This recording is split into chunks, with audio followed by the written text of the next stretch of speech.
Hello everyone, myself Bhumika Pratul Gupta, and in today's lecture we will discuss about the electric dipole.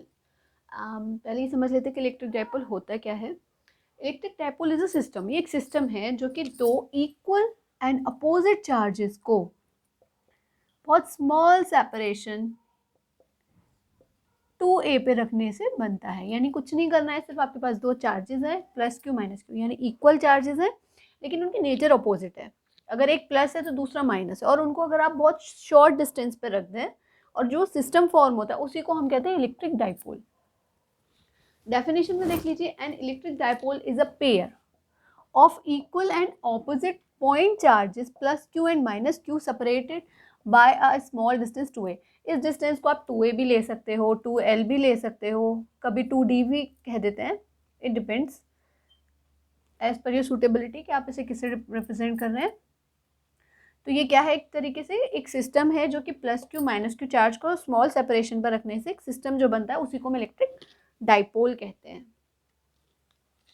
Okay, आप लोग सोच रहे होंगे कि हमने ये सेपरेशन 2a क्यों लिया, r या x क्यों नहीं लिया। आप कुछ भी ले सकते हैं, लेकिन हमारे लिए 2 ट्वाइस की फॉर्म में लेना कन्वीनियंट रहता है। आगे जब हम डेरिवेशन सॉल्व करेंगे, ये जो सेपरेशन है, आप सोचोगे कि हमने 2a क्यों कहा, सिर्फ a ही क्यों नहीं कहा। तो उसका रीज़न ये है कि आपकी सिंप्लिसिटी के लिए, सिर्फ क्योंकि ये ऑलरेडी हम कह रहे हैं कि बहुत स्मॉल डिस्टेंस है। हम खुद से कह रहे हैं कि ये बहुत शॉर्ट डिस्टेंस पे, छोटे डिस्टेंस पे, अल्प दूरी पर रखने से जो निकाय बनता है, plus Q minus q charge को अल्प दूरी पर रखने से जो निकाय बनता है उसको हम डाइपोल कहते हैं। तो जब इतनी छोटी डिस्टेंस है, तो अगर हम इसे कंसीडर करना होगा डेरिवेशंस वगैरह में, तो हमारे को उसको जब हाफ करना होगा तो वो और स्मॉल हो जाएगी याद करने के लिए। सो सिर्फ जस्ट फॉर सिंप्लिसिटी हम इसको 2a से डिनोट करते हैं। ठीक है, अब इससे रिलेटेड जो डेरिवेशंस हैं हम उनको डिस्कस कर लेते हैं। इसमें एक और टर्म आती है डाइपोल मोमेंट, जो बहुत इंपॉर्टेंट होती है, उसको समझ लेते हैं इलेक्ट्रिक डाइपोल में ही कि इसका डाइपोल मोमेंट कितना होता है। तो उसे निकालने का एक फॉर्मूला होता है Q इंटू 2a, यानी कि ईदर ऑफ अ चार्ज, मतलब मैग्नीट्यूड ऑफ द चार्ज और उनके बीच का जो सेपरेशन है, जो दूरी है, उनके गुणनफल को ही उसका द्विध्रुव का द्विध्रुव आघूर्ण कहते हैं। इसे स्मॉल p से रिप्रेजेंट करते हैं। It is a vector quantity. ये क्या है, ये एक सदिश राशि है। ठीक है, और इसकी जब सदिश है तो ऑब्वियसली इसकी कोई डायरेक्शन होगी, इसकी दिशा होगी, यस है। It is directed along the axis of dipole. ये वर्क करती है, ये जो डाइपोल मूवमेंट है, ये एक्सिस जो होगी डाइपोल की, एक्सिस कौन सी होगी, माइनस क्यू प्लस क्यू को मिलाने वाली जो लाइन है वो उसकी एक्सिस कहलाएगी। तो ये जो line joining the charge minus q and plus q is known as the axis of the dipole. और ये जो डाइपोल मूवमेंट की जो डायरेक्शन होती है वो इसी के अलोंग होती है, लेकिन माइनस क्यू से प्लस क्यू की तरफ होती है। हमेशा क्या होगी कि along the axis of the dipole, यानी किस लाइन के अलोंग होगी, जो एक्सिस होगी डाइपोल की उसकी तो अलोंग होगी, लेकिन दिशा कहाँ से कहाँ तक होगी, माइनस क्यू से प्लस क्यू की तरफ। ये माइनस क्यू इधर है, प्लस क्यू इधर है, तो इधर हो गई। और अगर ये उल्टा होता, अगर इधर माइनस क्यू होता और इधर प्लस क्यू होता, तो ये पी की डायरेक्शन ऐसी हो जाती। ओके, तो अब इसकी वजह से हम इलेक्ट्रिक फील्ड की इंटेंसिटी और पोटेंशियल निकालने के जो आगे की डेरिवेशन है उसको डिस्कस करते हैं।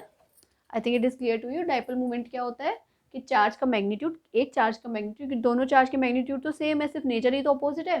तो किसी एक चार्ज का मैग्नीट्यूड और उनके बीच की दूरी का गुणनफल क्या देगा आपको, किस चीज़ की वैल्यू देगा, डाइपोल मूवमेंट की।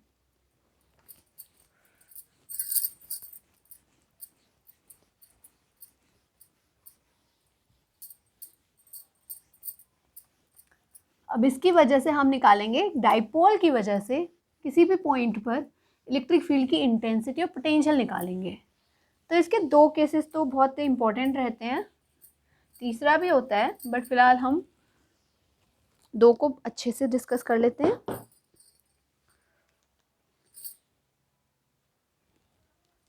सबसे पहले हम निकालें द एक्सियल पोजीशन, अनुदैर्ध्य या अक्षीय स्थिति में। अक्षीय स्थिति कौन सी होती है, जैसे ये आपका डाइपोल है, माइनस क्यू और प्लस क्यू, ठीक है, इनके बीच की दूरी है 2l या 2d या 2a, कुछ भी ले लेते हैं। इससे डाइपोल का ये सेंटर हो गया, तो यानी कि ये डिस्टेंस l और ये डिस्टेंस भी l हो गई। तो इससे x दूरी पर कोई पॉइंट है यहाँ पर p, इस दूरी पर डाइपोल से x दूरी पर ये कोई पॉइंट है, हमें यहाँ पर निकालनी है इलेक्ट्रिक फील्ड की इंटेंसिटी। तो वही देखिए हम क्या करेंगे, ये ए पॉइंट है मान लीजिए, ये बी पॉइंट है, ठीक। तो अब बस हमें कुछ नहीं करना, इस प्लस क्यू माइनस क्यू की वजह से पी पे इलेक्ट्रिक फील्ड की इंटेंसिटी निकालेंगे, प्लस क्यू की वजह से इलेक्ट्रिक फील्ड की इंटेंसिटी निकालेंगे और उनका एल्जेब्रिक सम कर देंगे, क्योंकि इलेक्ट्रिक फील्ड की इंटेंसिटी क्या है, it is a vector quantity. अब एक चीज़ देखिए, यहाँ पे प्लस क्यू की वजह से इलेक्ट्रिक फील्ड की इंटेंसिटी की डायरेक्शन कहाँ होगी, इधर होगी, और माइनस क्यू की वजह से इलेक्ट्रिक फील्ड की इंटेंसिटी की डायरेक्शन क्या होगी, इधर होगी, होगी नहीं होगी। यहाँ पे हम टेस्ट चार्ज रख के देखेंगे ना, unit positive test charge, plus q की वजह से तो वो क्या करेगा, अवे जाएगा, तो ई भी हो गई, और माइनस क्यू की वजह से वो टुवार्ड्स आएगा, तो ये दोनों की डायरेक्शन हो गई। अब ई ए निकालेंगे, यानी एक पे जो चार्ज है यानी माइनस क्यू है, उसकी वजह से इलेक्ट्रिक फील्ड की इंटेंसिटी तो कितनी हो जाएगी, 1/4πε0 Q upon R square, R यानी कि ए पॉइंट से पी पॉइंट तक की दूरी, ये आपको पॉइंट है पी, तो कितनी हो जाएगी एल प्लस एक्स, ठीक है। और ई बी क्या हो जाएगी, 1/4πε0 Q upon X minus L का होल स्क्वायर। अब इनकी नेट इंटेंसिटी निकालेंगे और उनको अलजेब्रिक सम कर देंगे। इसे हम आर मान लेते हैं, चलिए आर इजी रहेगा आपकी फॉर्मूले को समझने में, ठीक है। और ये हो गई ई ए, ये हो गई ई बी, और इसकी डायरेक्शन ई ए की किधर होगी,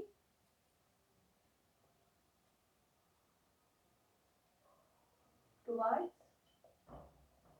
ए, और इसकी कहाँ होगी, अलोंग पी ए,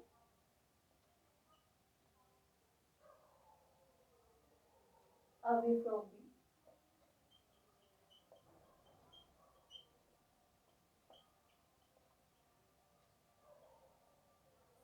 यानी कि दिशा कैसे होगी, ई ए की towards the minus q charge की तरफ होगी, और इसकी कहाँ हो जाएगी, अवे फ्रॉम बी, यानी कि होगी तो अलोंग किसके, इसी लाइन के अलोंग होगी, ए बी यानी ए पी या बी पी लाइन के अलोंग ही होगी, लेकिन ई ए की दिशा होगी ए की तरफ, देखिए इसकी तरफ एरो, और इसकी बी की, इसकी वजह से प्लस क्यू की वजह से कितनी होगी, अवे। लेकिन इसमें एक चीज और आपको समझ में आ रही है कि यहाँ पे देखिए E B is greater than E A है, क्यों, सिंस जो डिस्टेंस है from A, since we can say A P is greater than B P, क्योंकि ये दूरी छोटी हो गई ना, ये दूरी छोटी है, ये दूरी बड़ी है, और जो इलेक्ट्रिक फील्ड की इंटेंसिटी है, intensity reciprocal to r square है, तो जब दूरी ज्यादा होगी तो ई क्या होगा, कम होगा। तो देखिए यहाँ इस वाले चार्ज की दूरी है कम, तो ई क्या है ज्यादा, यानी दूरी है कम तो ई क्या है ज्यादा, तो इसलिए ये वाला ई जो है ई भी ये बड़ा होगा ई ए से। तो यानी कि अगर मुझे नेट ई निकालना है एट पी, तो वो कितना हो जाएगा, E B minus E A, obviously है ना, दोनों को सब्ट्रैक्ट करेंगे, तो 1/4πε0 Q upon R minus L का square minus 1/4πε0 Q upon R plus L का होल स्क्वायर,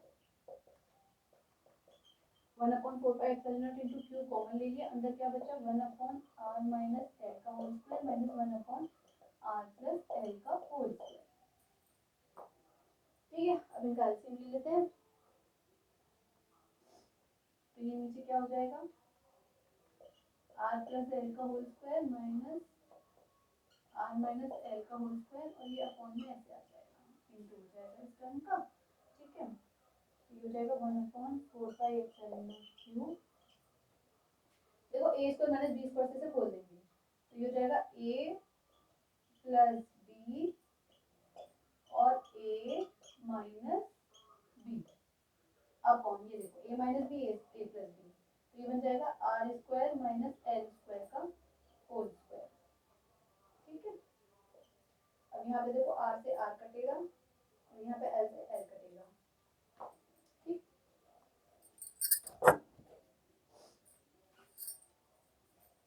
तो ये अल्टीमेटली जो ई आपका आएगा will be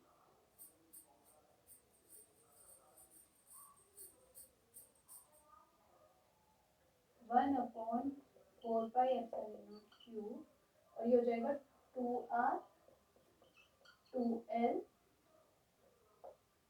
upon r² minus l² की पावर 2। क्लियर है? अब देखिए since L is very very less then R, क्योंकि L हम पहले से क्या क्या चल रहा है कि भाई ऐसे तो 2L लेना पड़ रहा है कि थोड़ा कंसीडरेशन में है कि L बहुत छोटी है, तो L से छोटी तो L² तो और छोटा हो जाएगा, तो निगलेक्टिंग L² कर सकते हैं हम यहाँ पे।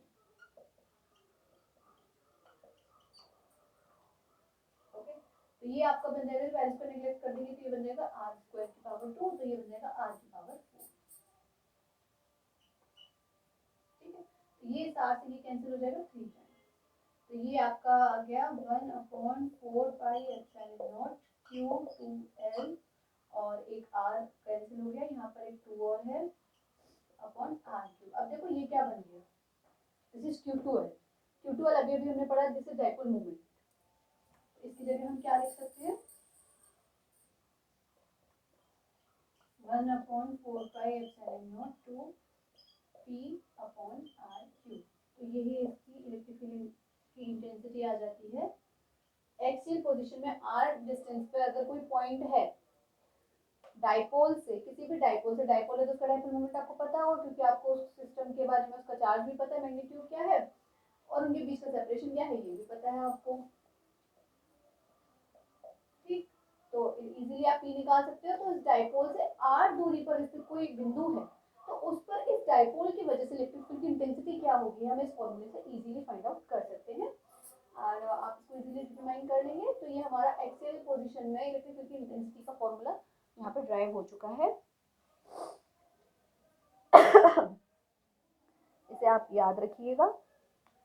और अगर कोई मीडियम है तो यहाँ पे के लग जाता है, ये तो पता ही होगा, हम शुरू से डिस्कस करते आ रहे हैं कि जब के एयर के लिए के की वैल्यू 1 होती है तो एयर में ही लेके चल रहे हैं, लेकिन अगर कोई मीडियम है तो एप्सिलॉन नॉट के साथ के आ जाता है, यानी उस मीडियम का डाइलेक्ट्रिक कांस्टेंट। तो ये हमने इलेक्ट्रिक फील्ड की इंटेंसिटी निकाल दी है। अब हम निकालेंगे पोटेंशियल डिफरेंस, पोटेंशियल की वैल्यू निकालेंगे इसी एक्सियल पोजीशन के लिए।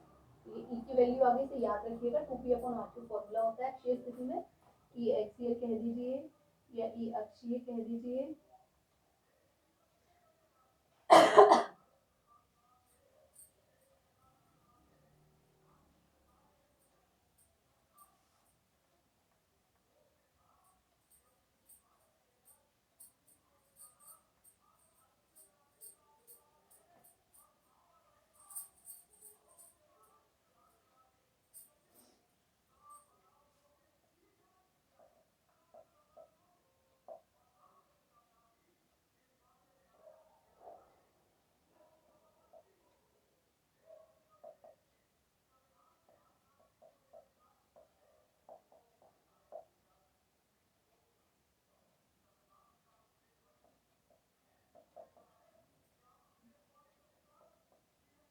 तो वही v भी वैसे निकालना है हमको यहाँ पे। ये आपका है पॉइंट P, यहाँ पे आपको इलेक्ट्रिक फील्ड की इंटेंसिटी निकालनी, सॉरी इंटेंसिटी निकालनी, पोटेंशियल निकालना है। तो अब सीधे सीधे पोटेंशियल तो देखो स्केलर क्वांटिटी, उसमें आपको कुछ भी मेहनत नहीं करनी, बहुत इजीली निकल आएगा। सीधे सीधे इस चार्ज की वजह से यहाँ पे पोटेंशियल की वैल्यू निकालो, इस चार्ज की वजह से निकालो, दोनों का नॉर्मल सम कर दो because v is a scalar quantity. तो v a कह लीजिए 1/4πε0 q/r।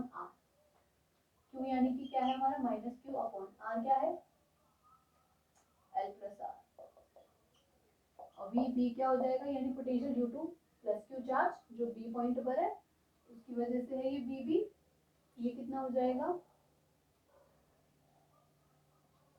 1/4πε0 plus q/r minus l। ठीक है, तो नेट v एट p कितना हो गया v1 प्लस v2, और v1 प्लस v2 यानी कि va plus vb।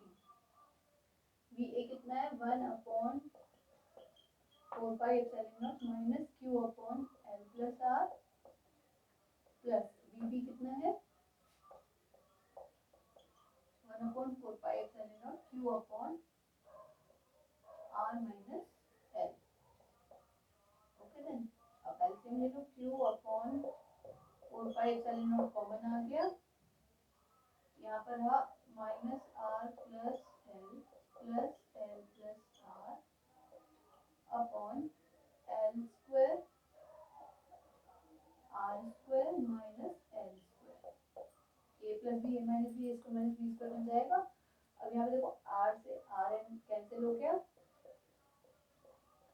1/4 pi epsilon not Q two L upon R square minus L square. वही यहाँ पे since L is very less than R, therefore neglecting L square, तो ये L square हट जाएगा यहाँ से, ये आ जाएगा। Q2L क्या है आपका, P है, डाइपोल मोमेंट है। This will become 1/4 pi epsilon naught P upon R square. तो ये आपकी V की वैल्यू आ गई। अक्षीय स्थिति में, डाइपोल की अक्षीय स्थिति में उसकी वजह से किसी R दूरी पर स्थित बिंदु P पर विद्युत विभव की वैल्यू क्या होगी, P अपॉन R स्क्वायर। ठीक है, वो थी P upon 2P upon R cube, और ये आया है P अपॉन R स्क्वायर। और इसका दूसरा तरीका ये भी है कि आप पहले V निकाल लीजिए। ये दोनों, ये जो मेथड मैंने बताया वो थोड़ा सिंपल है और आपको थोड़ा सा ट्रिकी करना है, तो आप E मत निकालिए, सीधे सीधे V निकालिए। V निकालने के बाद आपको पता है E की वैल्यू क्या होती है, माइनस dV अपॉन dr। तो बस इसका पोटेंशियल, इसका R के रेस्पेक्ट में आप क्या करोगे, डिफरेंशिएशन कर दोगे, तो आपका आ जाएगा minus 2P upon R cube आ जाएगा जब हम ऐसा करेंगे। तो ये एक थोड़ा स्टेप कम करने वाला हो गया, लेकिन वो थोड़ा अच्छे से क्लियर हो जाता है बच्चों को, इसलिए मैंने ये वाला मेथड प्रेफर किया है। बट आप चाहें तो ये भी कर सकते हैं, यानी कि v तो हमने एज इट इज निकाल ही लिया। अब v के बाद आपको पता है E इज इक्वल टू होता है minus del v upon del r, यानी minus del upon del r, और ब्रैकेट में क्या आ जाएगा 1/4 pi epsilon naught p upon r square. अब देखो यहाँ पे minus 1/4 pi epsilon naught p तो कांस्टेंट में हो गया, अंदर बचा del upon del r, r की पावर -2, इसका डिफरेंशिएशन कर दोगे तो वही आ जाएगा -2 माइनस माइनस प्लस हो जाएगा, तो 2p अपॉन r क्यूब ही आ जाएगा घूम करके। तो ये भी ई निकालने का तरीका है। ओके, तो ये आज हमने एक्सेल पोजीशन में निकाला है। Next lecture we will discuss about the, हम किसके लिए ड्राइव करेंगे, for the equatorial position. So I think it is enough for the day.